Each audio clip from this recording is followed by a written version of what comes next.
পাকিস্তান সেই অর্থে ক্ষমা চায়নি, সেই অর্থে কেন কোনো অর্থেই ক্ষমা চায়নি নয় যে ভারতের সঙ্গে আমাদের সম্পর্ক খারাপ হতে পারে তাই বলে আমরা পাকিস্তানের সাথে প্রীতির সম্পর্ক তৈরি করব।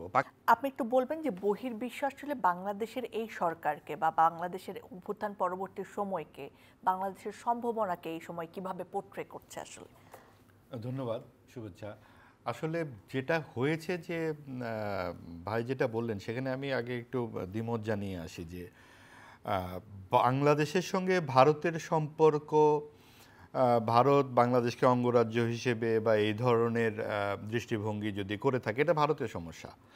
আর আমাদের দিক থেকে যেটা আমাদের দেশের যে সরকারের যে নতজানু পররাষ্ট্রনীতি ছিল এবং তারা যে চোখে চোখ রেখে কথা বলতে পারতো না, এটা আওয়ামী লীগের সমস্যা, এটা বাংলাদেশের সমস্যা নয়। এবং এটা যতখানি না প্রচারিত হয়েছে আমরা কিন্তু এই এই দেখেছিলাম যে আমাদের এক উপদেষ্টার কথায় যে ২৬ লক্ষ ভারতীয় এখানে কাজ করে, সেটা পরবর্তীতে অসত্য হিসেবে প্রমাণিত হয়েছে।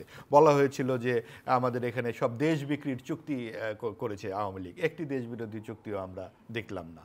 তার মানে যতখানি তাদের এক ধরনের শরীরী ভঙ্গিমা বলা যায় আওয়ামী লীগের, যে একটু নতজানু দৃষ্টিভঙ্গি, এক সবসময় একটু দাদা দাদা একটা মনোভাব ছিল এইরকম। এবং এক ধরনের হয়তো বা সমঝোতাও হয়তো ছিল, যেহেতু একপাক্ষিক নির্বাচনগুলোর আওয়ামী লীগ জিতেছিল।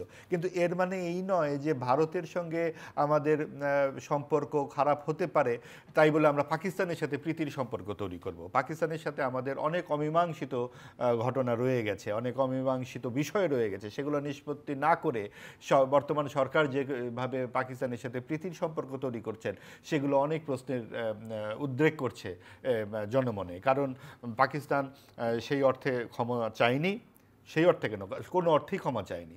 এমনকি সম্পত্তি যে ভাগাভাগির বিষয়গুলো ছিল সেগুলোও সুরাহা